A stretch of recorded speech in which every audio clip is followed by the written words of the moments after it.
evening, Taylor. How's it going? Good. All right, you want to just pick up where we left off last night? Yes, I also want to send you another thing as well. Hold on, before you do, you sent me 2 documents yesterday. One of them came out like this. Oh, that's automatic. That doesn't count as a document. Okay. I got it now. Okay. Yes, weird. It always comes through when one document is sent. Didn't know that. Okay, go ahead and send that other document you want, and then you tell me where you want to start. Okay, one moment.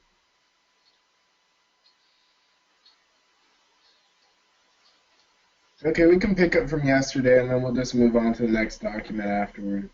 Okay. We didn't actually finish 16. We talked briefly about it. We were running out of time. Where's the y-intercept on 16? Wouldn't it be starting at 0 and it goes to infinity? There is not one. What they mean by where is the y-intercept, when they say find the y-intercept, in other words, find out where it crosses the y-axis. And on 16, it does not cross the y-axis at any point. In other words, you'll notice from looking at it that it starts there and goes to the right. It never does cross the y-axis. In other words, I cannot, and the y-intercept is when you let x equal 0. Okay? Well, if I let x equal 0 here, I'm taking the square root of a negative number. So that's why it does not ever cross the y-axis. On 17, what's the y-intercept?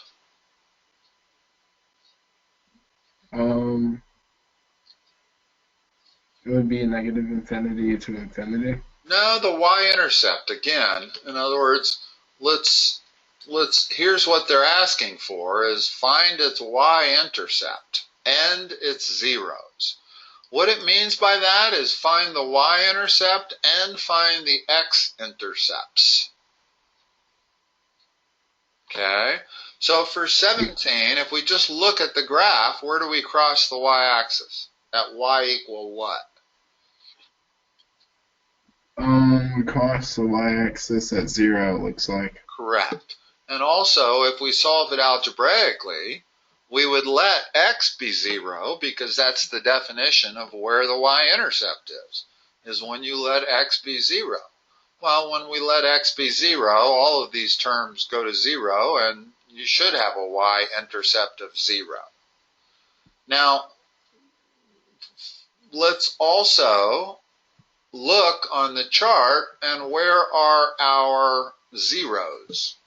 And what that means is where are our x-intercepts. Our x-intercepts. Where's this one? So is that wherever it touches x? It's where y is equal to 0. Okay, so that would be in other 0. words, this point right here is an x-intercept. What is that on the?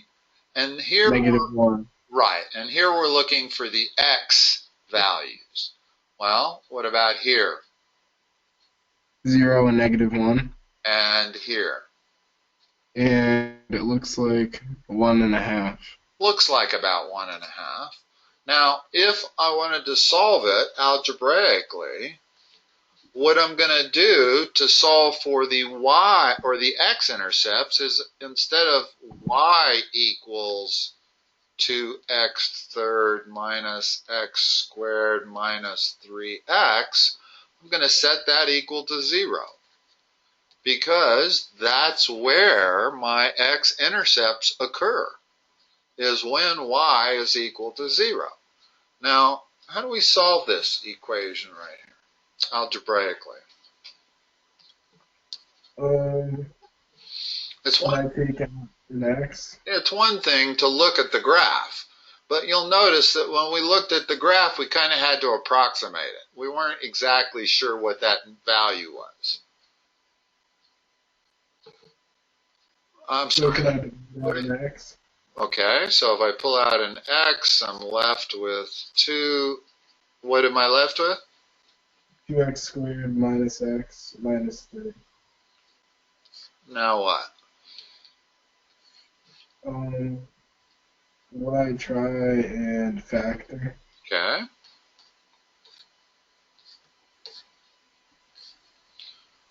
Help me factor this. Would it be 2x? And then there would be x there. I believe that would be a minus or plus. Yeah, it's going to be minus 3 plus 1. In other words, I know the signs have to be opposite. I know the numbers have to multiply to 3.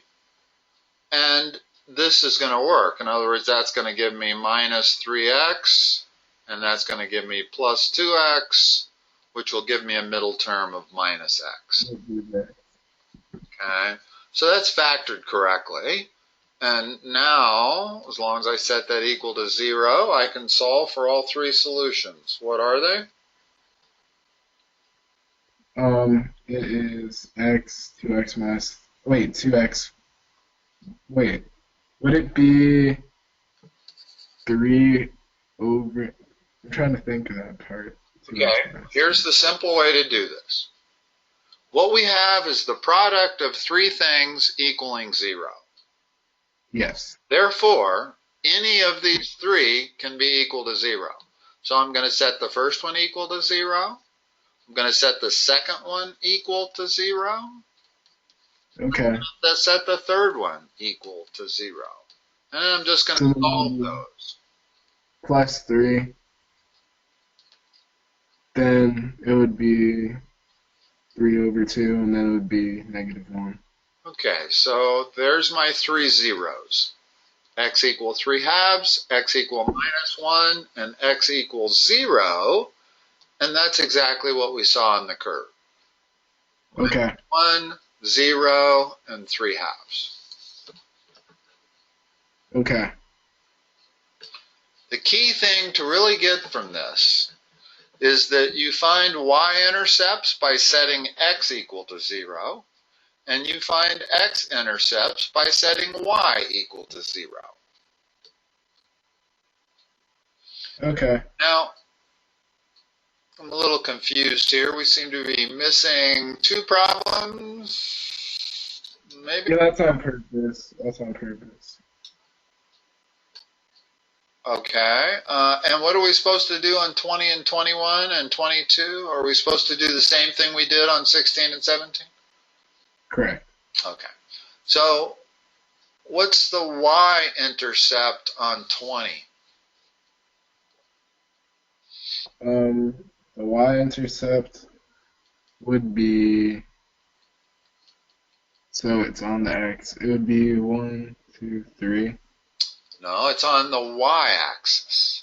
In other words, when we're talking y-intercept, it's where this function crosses the y-axis, which is right there. Okay, so that would be 1, 2, 3, 4. Go ahead. Yeah. It would be 8. It's 9, and the only reason I know that, I didn't count them up, is because if we look at the function here, x squared minus 6x the plus arrow. 9, it's always the constant. Now I see, because the arrow touches the top. Right. And also notice, yeah, exactly, that crosses up here about like that. But the moment we let x equal 0, it gets rid of the x squared term and the x term, and the only thing you're left with is that constant. Oh. So that's how we know what the y-intercept is algebraically. It's always the easiest one to figure out. Okay. Okay. What's the x-intercept? The x would be 1, 2, 3. 3. Correct. And we would prove that by factoring that. In other words, to show it algebraically, we would have, we're going to set f of x equal to 0. We're going to factor this into x minus 3 times x minus 3, which gives us only one solution, x equals 3, although they do have a term mathematically for this called, this is one solution with multiplicity of 2. Okay, and the fact that its multiplicity is even means it's only going to go down and kiss the x-axis and then go back up. It's not going to go through the x-axis. If you have multiplicity of 1, it'll always go through it, or 3, an odd number. It goes through the x-axis. If you have a multiplicity of 2, like this one, it kisses the x-axis and goes up.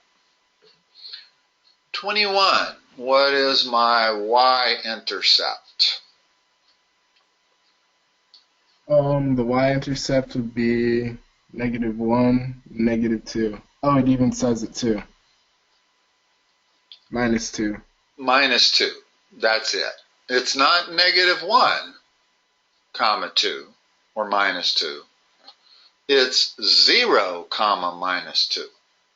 In other words, the coordinates on that point right there, the x-coordinate is 0, and that's by definition. That's what we mean when we say y-intercept, is it's where the x-coordinate is 0.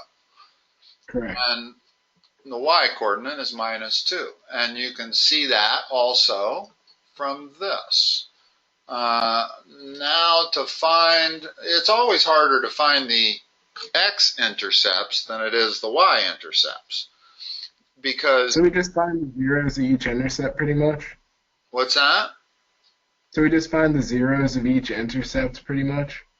Yes. In other words, when you set the f of x equal to 0, you are finding the zeros of the function, which means the same thing as you're finding the x-intercepts of the function. That terminology, those mean the same thing.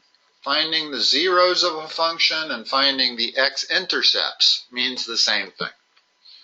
Now, to solve this, in other words, we can see once again from the curve that our x-intercepts looks like maybe -1/2 and +2/3 or something like that. I don't know. It's going to be hard to estimate from the graph. It's going to be hard to be precise. So let's solve it. Let's solve this equation. I'll get 2 values for x, and those will be my x-intercepts. So I'd say 6x. Always try the 2 closest factors when you're starting these.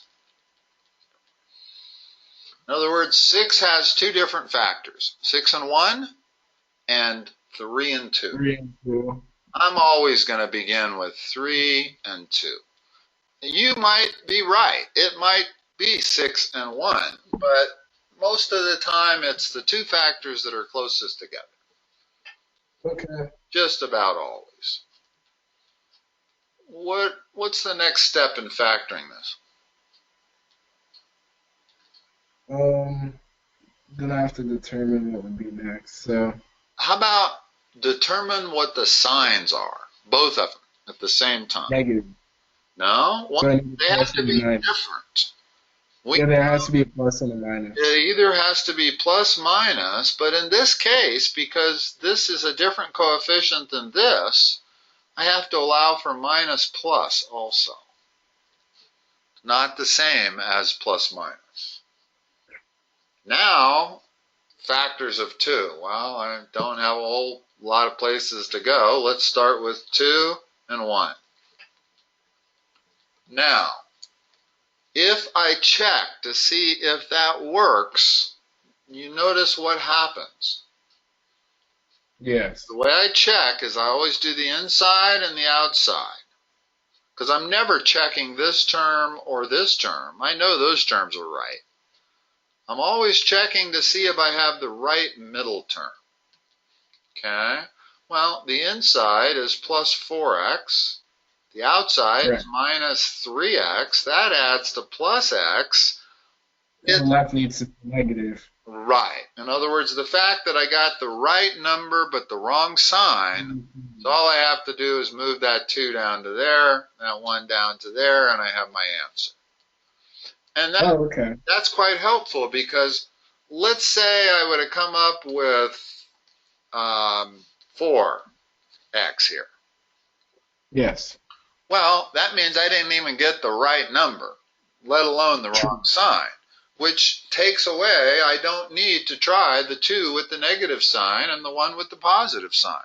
I know that that's going to produce the same number but the opposite sign. So it eliminates that. And that's helpful because when you're doing factoring of a polynomial or a quadratic like this, the more stuff you can eliminate, the better.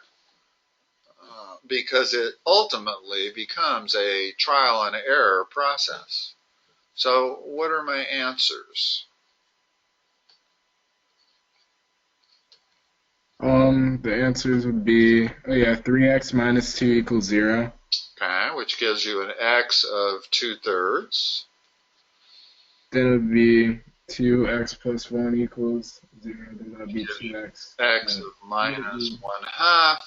And now the picture takes on a lot more clarity. That's clearly minus 1/2, and that's clearly plus 2/3. Okay, can you scroll down, please, real quick on the work? On the what? On the work that we're doing for the last Word document. Yeah, I can. I'm a little puzzled as why they put a hole in there. Because they don't, in other words, there must be some instructions regarding this that we're not seeing. It doesn't seem reasonable that they would ask for just the y-intercepts and the zeros, and then they would put a hole in this function. Do you know what that hole means? I remember on my calculator it shows up weird. Well, it means that x cannot be whatever that value is. And I don't know what that value is. They haven't stated it. Okay. Okay? It's just a little bizarre that they gave us a function that has a hole in it without asking us about that hole. Because apparently in some of the problems I'm going to have to use my graphing calculator, she said, for my quiz tomorrow. Okay. And I don't understand exactly which problem I would need my graphing calculator for. Well, I'm trying to figure myself. Perhaps this one. In other words, if you were to stick this in and graph it, and then request the zeros, it would tell you that they occur at minus 1/2 and plus 2/3. Wait, how do I ask it where the zeros occur? Okay, I can show you that. What do you have? An Inspire? Or TI-84. I got a virtual one of those right here. Okay. I'll just follow what you're doing.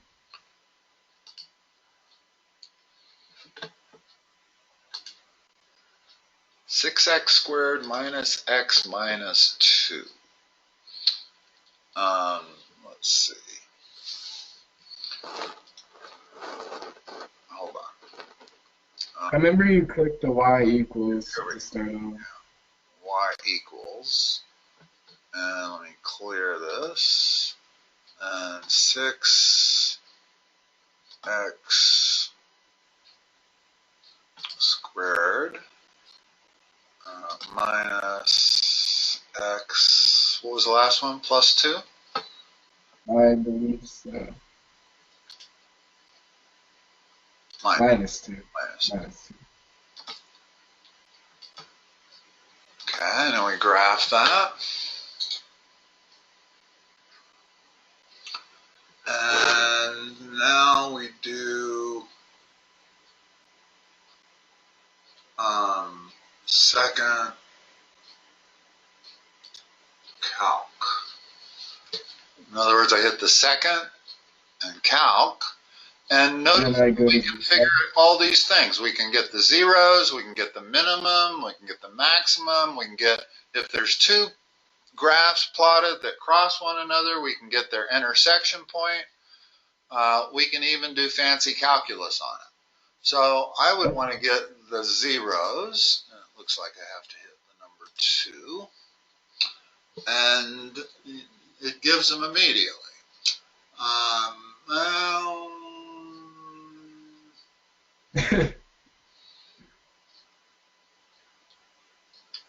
left bound. Yeah, I don't understand that part. Well, let's see. I think we maybe have to do trace. And then, yeah. We want to make sure we get to the left of that 0. See what the trace is doing? Yeah. Okay, so now I'm to the left of where it crosses the x-axis, so I'll hit enter.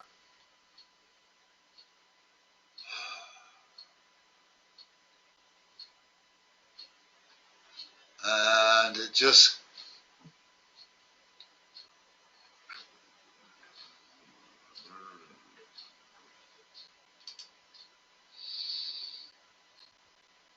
interesting. This virtual calculator doesn't seem to do the same thing. I hit calc and go down and hit zeros.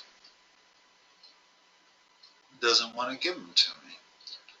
Yeah, my calculator's not doing it either. Really? Your calc does the same thing? Yep, it is the same exact thing that pops up. Because I should be able to enter that as a left bound, and then I should be able to move my trace on the right side of it and enter that as a right bound. Okay. And I don't care to guess. And there it gives it to me. Oh, so I just keep clicking enter? Yeah, here, let me go through and find this one here for you. So, I'm still in trace. So, whoops, no I'm not. I gotta hit trace. Let's go to where we get to the left of that other 0. And I'm gonna hit enter. And then it should ask me for a right bound. And I'm going to go on the other side of the line and hit enter. I think I forgot on this one. Yeah, I did. I forgot to hit. You got to do this, I guess, each time for each 0. All right, let's do it now. So it's asking me for left bound, okay? So it's all I got to do is get to the left of that x-intercept. I'm left of it. I'm going to hit enter. And now it wants right bound. So I'm going to go above the line, which is to the right of the intercept. I'm going to hit enter. Okay. And then it asks me if I want to make a guess. Well, if you don't want to make a guess, just hit enter again. And it'll come up with the value. And you'll notice that that is 2/3. Okay. Okay. And let's say I wanted to find a minimum of this function. So I go down to number 3, hit enter. It wants a left bound again, so I'm going to move. I know that that trace needs to be to the left of my minimum. Hit enter. Hit a right bound. I need to be to the right of the minimum. Hit enter. Don't want to guess, so I'll hit enter again, and it'll give me my minimum of this function, which is minus 2.04. Okay. So that's the way you figure out stuff when you have functions. I'll leave that semi-open there.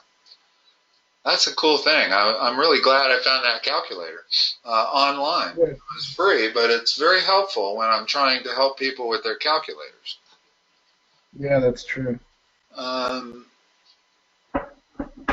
Okay, so for this one, where's the y-intercept? Without even trying to find it, let's figure it out algebraically. Which one, 30 or 23? 23.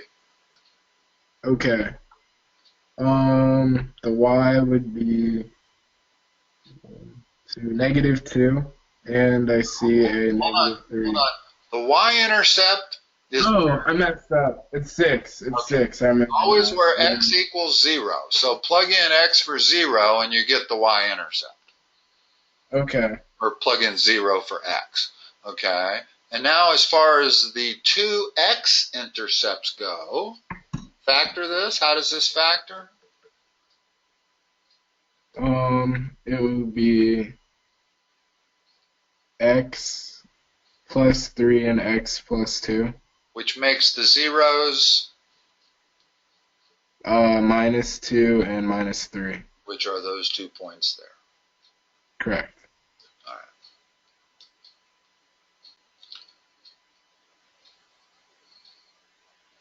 Use the graph to test for symmetry with respect to the x-axis, y-axis, and origin. Support the answer numerically, then confirm algebraically. To have symmetry with the x-axis,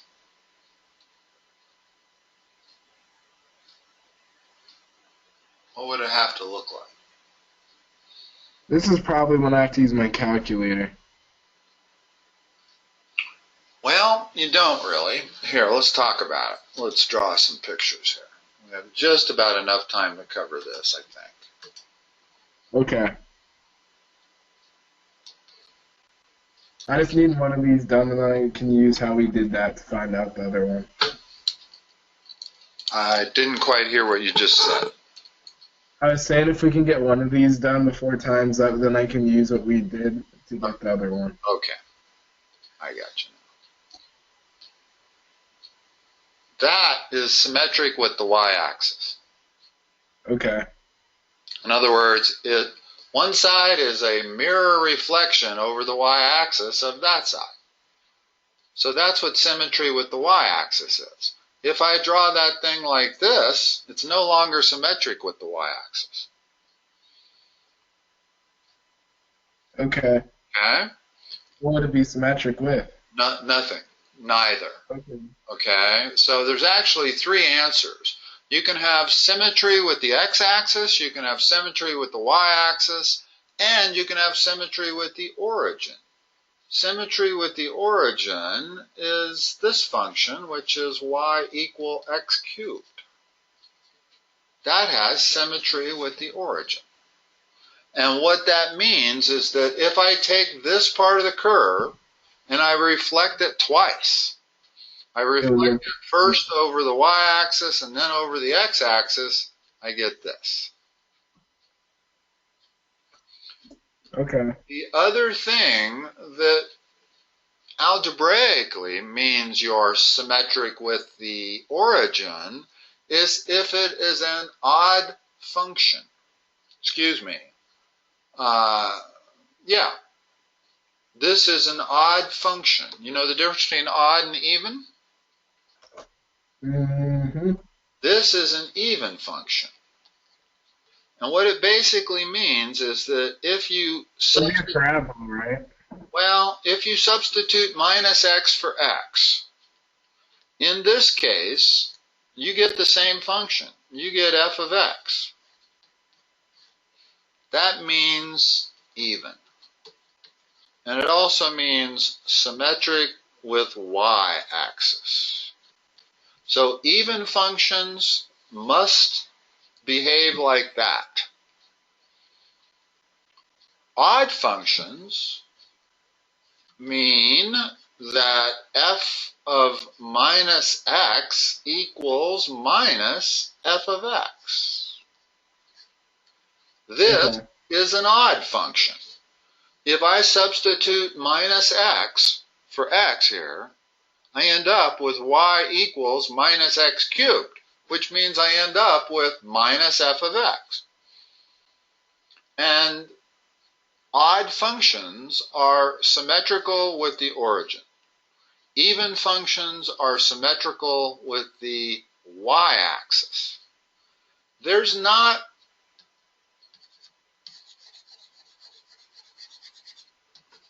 very many functions symmetric with the x-axis. Why? Here's the reason.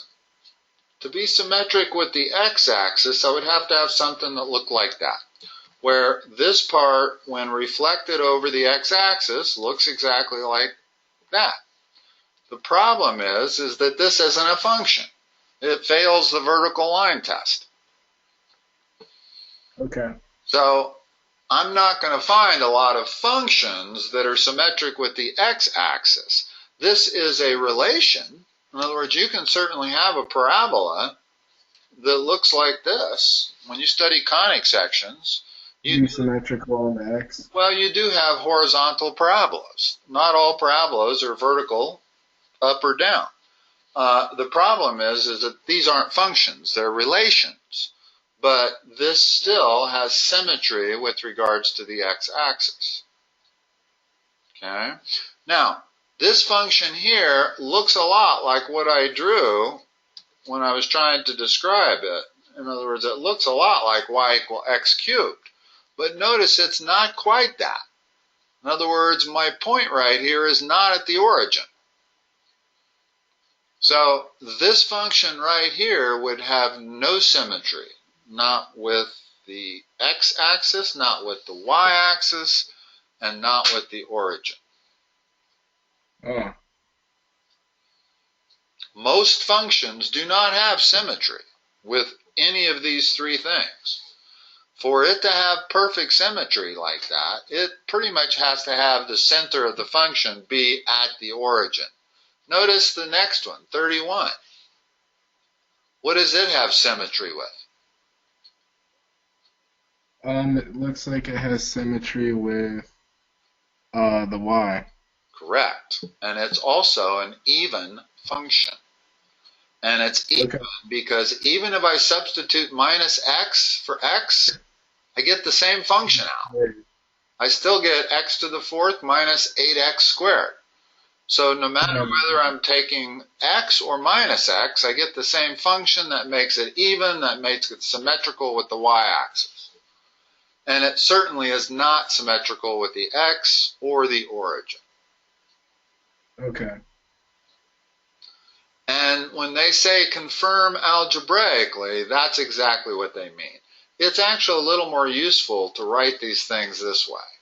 I'm doing 31 here. If I'm confirming that it is symmetric with the y-axis, then I'm confirming it's an even function, which means I want to find out what that is. Well, that turns out to be f of x. Does not change the function at all when I substitute minus x in place of x. That makes it even. That makes it symmetric with the y-axis. Okay. Thank you. All right, Taylor. Talk to you later. Bye-bye. Okay, sounds good. Have a good night. Bye.